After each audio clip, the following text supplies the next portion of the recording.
byatandika nga byakusaaga kati nno bifuuse bya ddala. Palamenti ya Bungereza etudde era neeyisa ekiteeso okusiima Lopu Joel Ssenyonyi bisekezi emirimu gy'akoledde eggwanga Uganda okuva lwe yafuulibwa Lopu oba okuva lwe yafuulibwa Leader of Opposition, engeri gy'alwanyisizaamu obuli bw'enguzi, engeri gy'alabisizaamu ababbi abali mu gavumenti ya Museveni, n'engeri gy'alabisizaamu nti ddala obubbi bw'enguzi Museveni yabukulira, nti bulijjo yeekwekweka mu bisenge eyo n'ateekawo feesi z'abalala n'ate nga yali enguzi. Naye okuva Lopu Joel Ssenyonyi alabisizza buli kimu akiggyeyo. Kakati n'Obungereza etegedde omutemu omubbi omukumpanya omulyaz'amaanyi gw'erina okukwatako okulaba ng'ava mu bukulembeze bw'eggwanga Uganda. Bano basuubizza nti bagenda kuwa obwo bwonna obuyambi obw'engeri zonna obwetaagisibwa Joel Ssenyonyi bisekezi okulaba ng'ali wamu ne President Kyagulanyi Ssentamu Robert Bobi Wine basobole okugyawo gavumenti ya General Kaguta Museveni ejjuddemu ababbi abalabbayo abakenuzi abakuusa abalyake abalina buli linnya. Nti nno ensimbi z'omuwi w'omusolo wa Uganda zoonoonebwa zibbibwa olw'abantu ab'olubatu era kati Bungereza esazeewo ng'eyita mu House of Commons obuwagizi bwonna obuyambi bwonna obwetaagisibwa Joel Ssenyonyi ne Kyagulanyi Ssentamu Robert Bobi Wine ekibiina kya National Platform okujjawo gavumenti ya Museveni basazeewo bagenda mubuwa nga bwabwetaaga. Era omwaka guno tegugenda kuggwako Joel Ssenyonyi agenda kuba ng'ali Bungereza mu House of Commons ne House of Lords okubatebeza ebigambo ebiri eka Uganda naki kye yeetaaga ne Kyagulanyi Ssentamu Robert Bobi Wine n'ekibiina kya National Platform okulaba nga bajja ku gavumenti ya Museveni kuba kisusse obw'omulamuzi ebbanga lyebadde mu bukulembeze bagamba lisusse kye si kya buntu bulamu si kya buntu wabula alina okuba nga alinyibwa ku nfeete ate Bannayuganda afuna omukulembeze omulala. Kati nno kyakoze ate leero Joel Ssenyonyi kimufudde ddala naggwano kubanga ekiri e Bungereza kissa kinegula ndowooza sotoba akatambi kano then ali tugende mu maaso.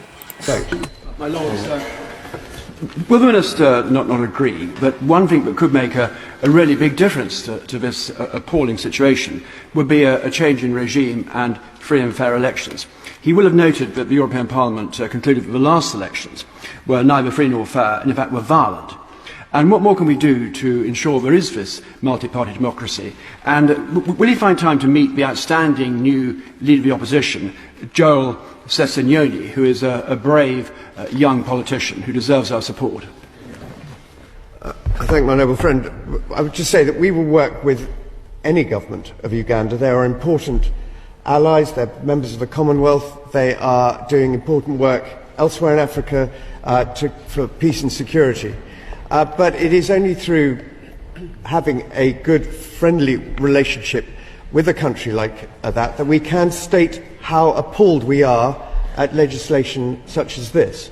And so obviously we want to promote free and fair elections at every stage, but the government of Uganda is the government of Uganda.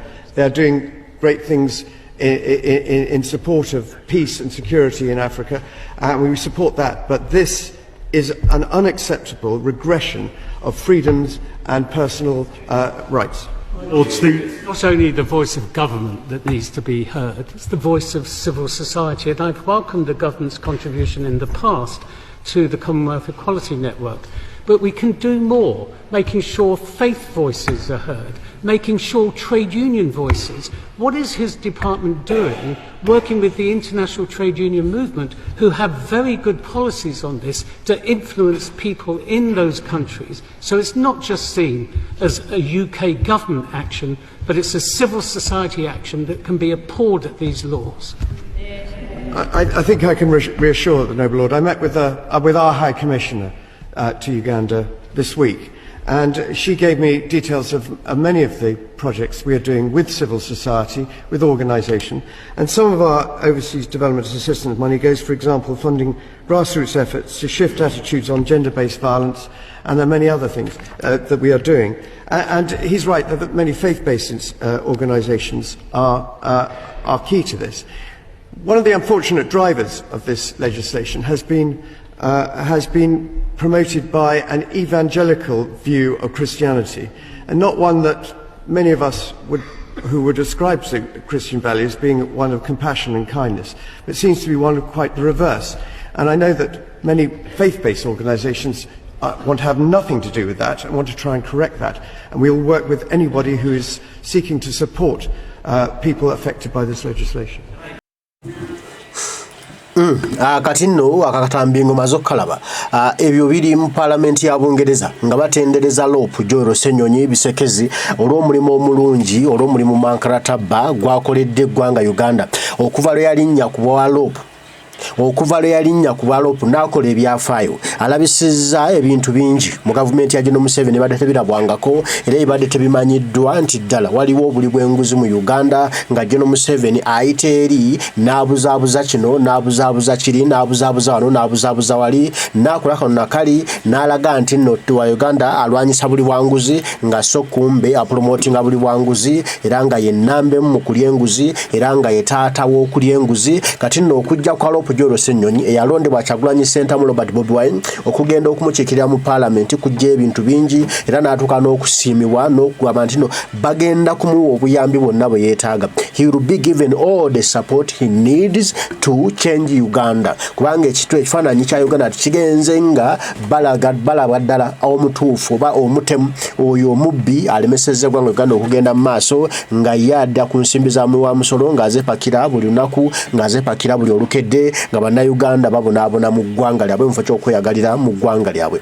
Ati nno nga Palamenti ya Bungereza ekyali mu kusiima Joero Ssenyonyi n'okuba nti bamwetaaga e Bungereza omwaka guno katugunakuggwako okugenda okwogera naye engeri gy'alwanyemu olutalo luno n'okumuwa sapooti eyeetaagisa era biki bye yeetaaga bali mu kulaba nga ne civil societies oba ebibiina bye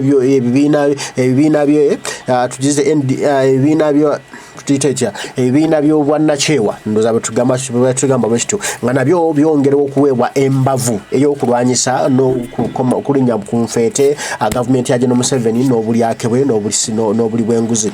Jojuzi wano obudde genzi bannayuganda abavubuka basawo ne balangirira okwekalakaasa kulwanyisa nguzi march to Parliament Anita must go Museveni must go balowooza mbu nno byakusaaga kati General Museveni yabawamba n'abasiba mu makomera kakati n'ate ebivuddeyo nabyo bikambwe kubanga byonna byongedde okulaga ensi nti nno agamba alwanyisa enguzi ate yenabemu kugirya kati nno Joero Ssenyonyi waliwo ekigambo kino bwe bimaze okutuukawo n'afulumya ekigambo kino ekiwandiiko kino era n'ayogerako eri eggwanga Uganda ng'ategeeza wa watuuse era kyekigenda okuddako waliwo ate obubbi obulala bwaguddemu mu Palamenti awo obadde buleeteddwa okubba ensimbi z'omuwi w'omusolo ate awo Bungereza ekubye bukubi mu ngalo n'egamba wow thanks brother ate okoze omulimu ogw'ettendo gw'osinga era very soon Joero Ssenyonyi ne President Kyagulanyi Ssentamu Palamenti ya Bungereza House of Commons House of Lords bagenda kubigamba bagenda kubyogera okulanga gavumenti ya Museveni ate tugifuwa mu ngombe nga tugikubira kajambo ndikyandanda omugenyi agenda. Bino ebigambo Joero Ssenyonyi byawandiise saatuyisemu agambye nti earlier today we addressed the press as a shadow cabinet communicating our obligation to the idea of the planned regional sittings of Parliament in different parts of the country as announced by Speaker. Nti olunaku olwaleero mangu ddala ku maliri wali eri batuuzizza olukuŋŋaana lwa bannamawulire nga bo gavumenti ya Kyagulanyi Ssentamu oba ey'oludda oluvuganya mu Parliament ne boogera ku nsonga eziriwo ez'okuba nti Parliament ng'ekuliwa Speaker Anita Mongi balangiridde okugenda nga batuula mu bifo bya Uganda eby'enjawulo. Parliament nga bagijja e Kampala wali weetuula nga bagitwala e Mbale bagitwala e Koboko bagitwala e Tirinyi bagitwala e Malaba bagitwala e Kolete bagitwala e Gododo bagitwala mu Arua bagitwala e Gulu bagitwala e Masaka bagireeta uwo yonna nga bajja bagituuza mu bifo eby'enjawulo n'agamba nti nakyo tekigenda kusoboka obwo bubbi bwennyini. Agamba nti each of 4 planned sittings is to cost about 5 billion shillings. It does not make logical or even economic sense to transport the entire Parliament and the staff for such sittings, plus all the other logistics. Nti buli lutuula lwa Palamenti ozo ennya eziteekekeddwa okugenda bitundu bya Uganda ebyenjawulo buli lutuula agenda batwala biliyoni za Uganda 5 bwe ddu wali. Era kino tekikola makulu tugambe tekikola makulu era ne bw'otunuulira mu byensimbi okutambuza Palamenti yonna egende etuule eri nabyo n'ebikolino okukozesebwa okutuulako bigende bitwalibweyo mu bitundu byaffe ebyenja gye tubeera nti tekikola makulu n'akamu kuba kwonoona na kudiibuuda nsimbi za miwa musolo abiganye ne gavumenti ya Kyagulanyi etula mu Parliament gyakulembera. Agambye nti we can have these sittings in our chambers at Parliament as usual. Nti tusobola okuba n'entuula zaffe zino mu Parliament wetutuula mu chambers nga bulijjo bwe kibadde kibeera, and still debate for the good of the different regions without sending that money to go there, without spending that money to go there. Agamba nti era tusobola okutuula ne tuteesa ku lw'obulungi lw'ebitundu ebyo gye twagala okugenda, kubanga ne tusobola okubiwa bye byetaaga nga situdiibuuze nsimbi za miwa musolo kubanga beetaaga services. Jono Ssenyonyi akalambidde Bungereza kyevuddemu siima wali era bamwetaaga mangu nnyo, asobola kubanga bamuwa buli buyambi bwonna bwe yeetaaga, whatever he needs, whatever he wants to fight General Museveni. Kalas bagenda kumumuwa wali mu Parliament ya Bungereza. Wulira gwe wano agambye Jono Ssenyonyi nti what people in the north, west, east and central need is functional hospitals, good roads and proper service delivery generally. Not a visit for 529 MPs, moreover at huge cost. Agamba nti abantu b'omu mambuka eyeggulu mu mambuka ga Uganda, abantu b'omu west bugwanjuba, abantu b'omu east buvanjuba n'abantu b'omu maseggati mu Buganda wano kye beetaaga ge malwaliro agalimu eddagala agalimu abasawo era agajjanjaba abalwadde ne bawona ne basuuka. Ze nguudo ennungi zimwasanjala ziri zibwaguuga era byetaago bye beetaaga okulaba nga bibatuukako bo ng'abantu, so si okukyala kw'abaka ba Parliament 529 mu bitundu byabwe kyokka nga omuwendo gwabwe gubatutteyo muyitirivu nnyo kubba bubbi nsimbi za miwa musolo. Agambye besides committees of Parliament can always play their oversight laws in the different regions and report back to the bigger Parliament, as has always been the practice. Ntingo jekebyo otulina obukiiko bwa Parliament obutuula busobola okugenda bitundu bino bitula ne buzuula kino nakiri era nga bwe kibadde kijja kibeera bulijjo lwe tukitambuza ne bukomawo eno mu Parliament ne butuloopera ne tukola ekikolebwa ne tusobola okutuusa services mu bitundu ebyo gye babyetaaga. Ebigambo ya Jono Ssenyonyi Lope kati nno atandise naye okuyanga wamma awera bino badde batambuza ebyo bisimayi bintu yabwe ebyo kati nno abalaze nti nate ye wanjawulo kuba Lope bonna bwe twakafuna wano mu ggwanga Uganda Jono Ssenyonyi ali nambemu muba Lope tebali Lope era gwe baali bayise Bungereza okujjako Jono Ssenyonyi era bw'atyo bukigambo bwakigambye Bungereza bweto bwesiimye n'esalawo nti bamwetaaga agende boogere era ayogere kye yeetaaga ye ne Kyagulanyi Center mu Robert Bobi Wine n'ekira kya National Platform okulaba nga baweebwa ebyo bye beetaaga okujjako gavumenti ya General Kaguta Museveni ate bannayuganda basobole okweyagalira mu ggwanga lyabwe kubanga ate bo bano baleesewo omudigido baleesewo ekyenjawulo nga bo abaana ba Uganda abapya abato ba musaayi muto bagambye the young vibrant guy Joel Ssenyonyi, he needs our support in whatever way. Ogenda kulaba embaga kati njagala so tulabe ebigambo bya Joel Ssenyonyi bino naye bw'afuna amawulire gali agava mu Parliament ya Bungereza, House of Lords, House of Commons nga bamusiima ayongera okuvimba n'agamba yes wenkutte kanyweze kati nno Jono Museveni ogenda kumpulira omwana bostinze kansoke ku ebigambo bya Lope Joel Ssenyonyi atubirabe ffenna ate tutambule. Let me say what I've said in Uganda first, then we'll take questions, yeah? Tubanyise wano nga shadow cabinet tero kutubula buli lwakubiri netwogera ku nsonga ez'enjawulo era olwaleero ezimu ku ze twogeddeko ne tugamba katubayite tuwayemuko namu muze muwulira nti Parliament egenda kubeera n'entuula mu bitundu by'eggwanga eby'enjawulo okutandika ne Northern Uganda, Igulu, then Western Uganda, Mbarara, mu East Mbale ne wano mu Buganda. Ensonga eya Parliament okutuukirira abantu nsonga nnungi. Ababaka okubanga tubeera mu bantu baffe ne tubawuliriza. Era bwe tumala okubawuliriza ensonga zaabwe ne tuziteesaako ne tukola ekisoboka kyonna okulaba nti ensonga ezo zikolebwako. Naye ensonga eno eya regional seatings ffe tugirabyemu obuzibu bungi. Tugamba okusookera ddala eno idea ekirowoozo kino kyakkaanyizibwako kitya meeting baani abaagirimu, kubanga ffe ng'abakulembeze tetubimanyiiko. Tubiwulira eyo nti waliwo zi meeting ezituula bangi, teams ezigenze nga zigenda mu bitundu ebyenjawulo okutegeka, naye ate nga tetubimanyiiko. Bijja bitya? Lwaki ebintu bino bikolebwa mu nkukutu? Ekirala ekyenkizo ku ntuula zino eza Palamenti ze baagala zibeere mu bitundu by'eggwanga ebyenjawulo, ze ssente zigenda okusaasaanyibwa ku buli lutuula. Tetutegeddeko nti buli lutuula tugenda kusaasaanyizibwako obuwumbi 5 eza Uganda. Buli lutuula nti kakati tuli Northern Uganda mu ggulu obuwumbi 5, tunagenda Embalala obulala 5, tunagenda Embale obulala 5, ne mu Central Region Luweero oba Masaka obulala 5.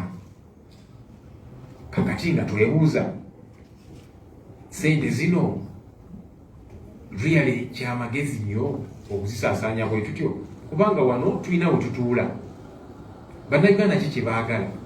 Baagala nti we tunaatuula wonna twogere ku nsonga ezibaluma era tuzikoleko, tumekinge sure nti bafuna obuweereza kye baagala. Baagala ddagala amalwaliro gaabwe, baagala amasomero g'abaana baabwe babe nga gakola, baagala enguudo, baagala buweereza service delivery. Naye kati bw'ogamba nti tugenda kukwata ababaka bonna 529 n'abakozi n'ebirala byonna of ba minisita n'abalala, tikakati Parliament tugenze tuli Mbalala, tugenze tuli ggulu, noba transportinga bonna. Lwaki? Munnayuganda oyo ali Embalala, ali eggulu, ali Mbale abafunyeemu, kubanga tuba tusaasanyiza obuwumbi 5 titugenze eggulu. Naye bw'obuuza omuntu ali eggulu ajja kugamba nze kyenjagala ddagala mu ggulu Regional Referral Hospital.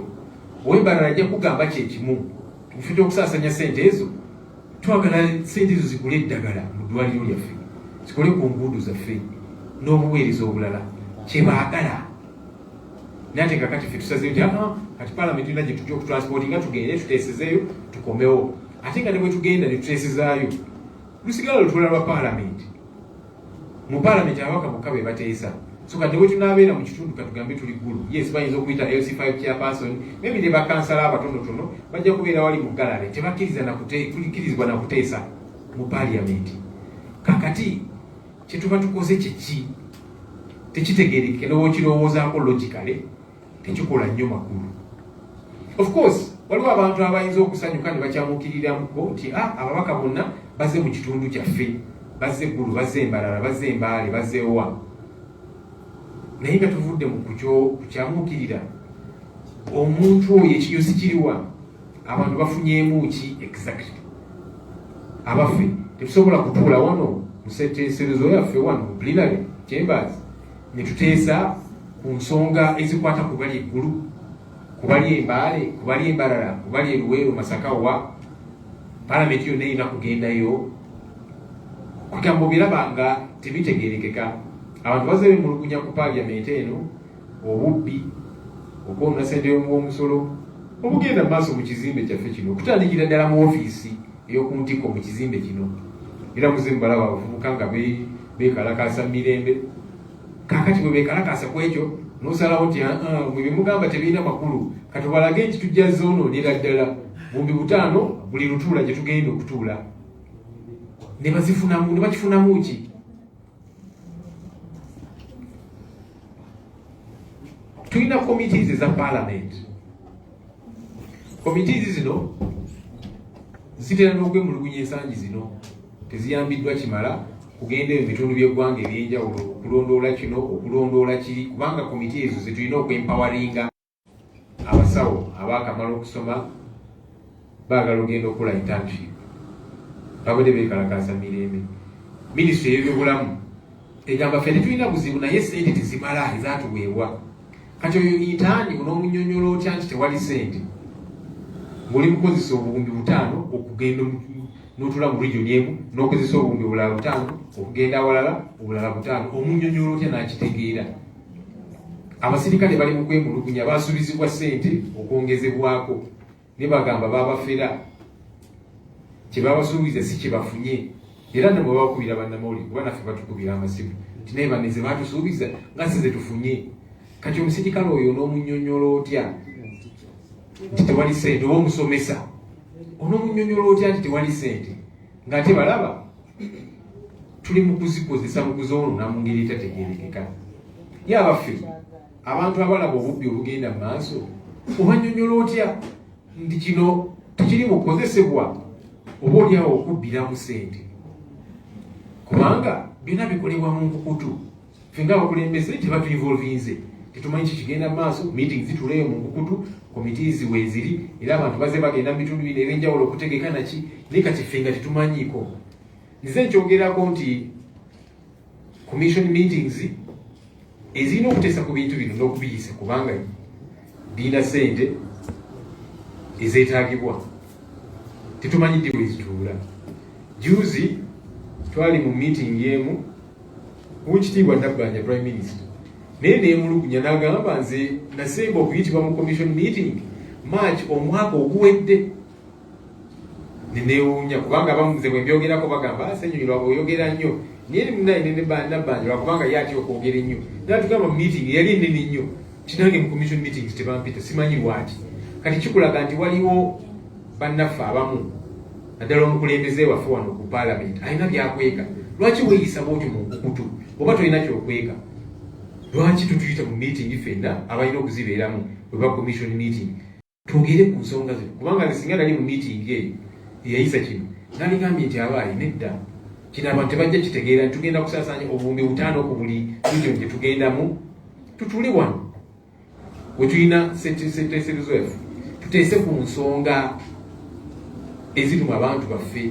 Sente zino tuzikyanulinge zigende zibayambe ku ebyo ebintu ebyo bye beetaaga mu buweereza. Naye of course tebatuyita kati omuntu alowooza nti bino babikola mu nkukutu either babbiremu sente oba ki toyinza kumunenya kubanga oba okikola mu butuufu bwakyo lwaki okikola mu nkukutu lwaki okitukweka ffe abakulembeze nga tetumanyi bintu bino. So ffe nga shadow cabinet tugamba nti ng'aba opposition kituzibuwalira okwetaba mu ntuula zino kubanga abantu baffe tetuyinza kubannyonnyola ne bakitegeera. Togenda munnyonnyola nti twagenze eggulu ne tusaasaanya obuwumbi 5 twagenze embaale ngamba ayagala ddagala mu ddwaliro agala enguudo ezikola agala amasomero agakola ku lw'abaana baabwe baagala buweereza service delivery. So nga tugamba tetuyinza kwetaba mu kintu kyetusasobola kunnyonnyola bantu tebajja kitegeera kubanga naffe tetukitegeera. Twalyagadde ebintu ebikolebwa sokerera bireme kubeera mu nkukutu birebeere birambulukufu naffe tuwe endowooza yaffe nga tugamba nti nedda kino kiba kikyamu tutule wano tuteese ku nsonga eziruma bannayuganda bonna. Mwebale nnyo.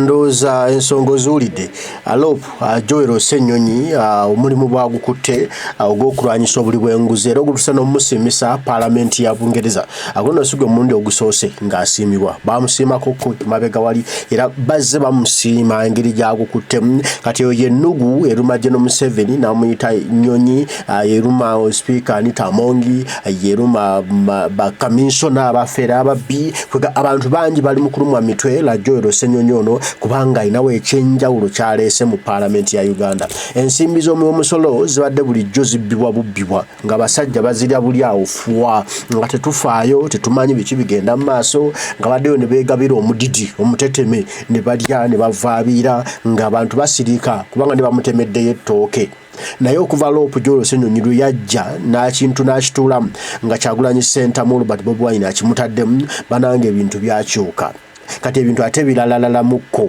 kubanga bw'otubanga tusobola okulaba nga waliwo eddoboozi eriva mu Palamenti ya Bungereza neetuula ng'eteesa ku Lopu Jolo Ssenyonyi n'obukulembeze bwe engeri gy'akuttemu olutalo okujja ku Nakyemalira General Kaguta Museveni ogambye nti thanks bro omulimu okutte bulungi era okoze bulungi okulaba ng'okkirizisa n'abazungu n'akasa nti wamu omulimu okoze bulungi ate n'akusiga naye akyakulaga nti nja kugukola nga bwe nina okugukola Kyagulanyi nga bwe yaguntuma kati owulidde bilioni 5 buli lunaku ne bagenda okutuula e Masaka, e Mbale, e Hoima, e Kadigadi buli lunaku Parliament yagenda okutuula mu bitundu ebyo obubumbi 5 bugenda kubanga busaliddwako omutobe naye ng'enguudo e Kampala zijjudde potholes ebinnya Kampala awunya buli woogenda tebasobola kukola sewage alikwatagana n'omutindo oyinza okulaba ng'obuwumbi 5 obwo nga babutadde e Kampala kukola sewage system ng'asobola okukyukadde ekibuga ne kiwunya akawone kinyirira bwe kiti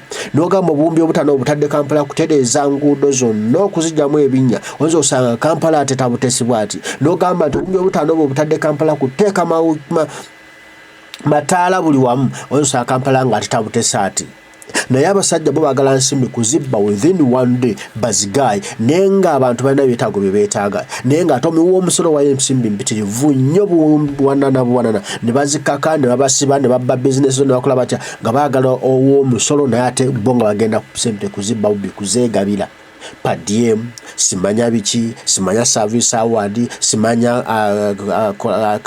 nani classified budget ebyo nga babira ensimbi z'omiwa omusolo owulidde nti n'abazikale basuubiza okubongeza omusaala ate sente baakalabyeko Kyagulanyi kubanga yabagamba okubawa akakadde kati babasudde atogenda bbawa 8 tebazirabyeko era bali mukka bakuba masimu banange mutuyambe banange mututaasa basijja bakutukola kiki kino Kyagulanyi waffe banange bali mutubba sente zabatusuubiza ate kati bazimuzisalako awo we tuli kati n'ogwo gwe muli mu Lopu Jolo Ssenyonyi gwali mu kukola okulangera okulabisa abasajja okwongera okuggula ensi amaaso n'okubalaga nti wano wavundu wano waliwo ekiwunyawunya tugire tutereezeewo kyovula Palamenti ya Bungereza eri mu kusiima butendereza nti era obuyambi bwonna bwe yeetaaga this young leader Jolo Ssenyonyi we will provide, we will give him kati nawo General Museveni empale zikankanye bwest nfudde endabye nze Kyagulanyi agamba tujja mukwata labadaba sitaine paka tunamuggusa nti totakibenga tunakikenenya ndusu kati bali mu kenenya Museveni n'ogenda okulaba nga kapuuti nga gavumenti eri mikono gya Kyagulanyi ne bannayuganda nga beekulembera wamma gwali tunyumirwe twebaza Jolo Ssenyonyi kino kyakoze kya muwendo nnyo okwongera okulabisa abantu bano kati singa abadde muntu badde bagenda kulya badde bakwevuga bagende nga situtegedde ensimbi bazire wadde banaazibba ne baze n'ensi kateetegedde nti gavumenti ya Kyagulanyi tebiriimu bali bagenda nga bo batomere nga bannayuganda bongera okugguka amaaso okumanya nti Museveni bulijjo gw'okweka ababbi nga bulijjo batulimbalimba ng'otulimbalimba ensi kwongera kulaba General Museveni bubi bwe na bubbi bwe wamma bannayuganda bajja kuba basalawo ate olabudde n'omukono gwe tufunye ogenda otukwatiramu okwongera okusindika ekintu yogayoga Lopu Jolo Ssenyonyi yogayoga Kyagulanyi Center mu Robert Bobi Wine awo tugenda kusindika ekintu nga tulina tugambayo nga tukumba bukumbi anti kati tuli baana ba Jolo Ssenyonyi tuli baana ba Kyagulanyi kati awo Lopu wakutte ayongera kunyweza naye n'okwongera okulaga ensi nti wano wenkutte nywezezza wano tewali kijja kuyitawo nga si wadde go ahead era abasajja ayongedde bakwata entegetege zireyo zibakankana abaali bazimba zigolofa z'amayumba kati batandise kuzimba bisaawe bya mipiira batandise kuzimba makanisa okulaga nti kati ensimbi zebabba ate baziwayo for the public, for the society. Nenga ako katini nnyo kati nkitiiki kibali mu kutulaga gwe babbye omukukumbe oguli eri muyitirivu nnyo just kano wajjako kutusanitize nga tusanitize nagamba nti nemmese bwe beekulya ekigere mwabakulirako mu kyalo eruma bwe fuyirirako kati ogenda ku machango ine bwadde ne bweriti nenga twawulidde nga bakulya kati General Museveni n'abantu bate batukola balabe nga lutu baguddemu badde baluma tukwatayo nga Jolo Ssenyonyi akwatayo ng'enseera bukange edabayo ne baga march to Parliament kati basazeewo bazimbe mu bisambo bya mipiira mwezo ze babba bazimbe mu makanisa mwalabye taye bwanga zimbe ekkanisa bwaguga gaggadde mu bajjo muziika yakoze kijja kye kati naawo bonna Joel agenda kubanga abalabisa ate nga neeri tufunye backup ya Bungereza onampulirira embaga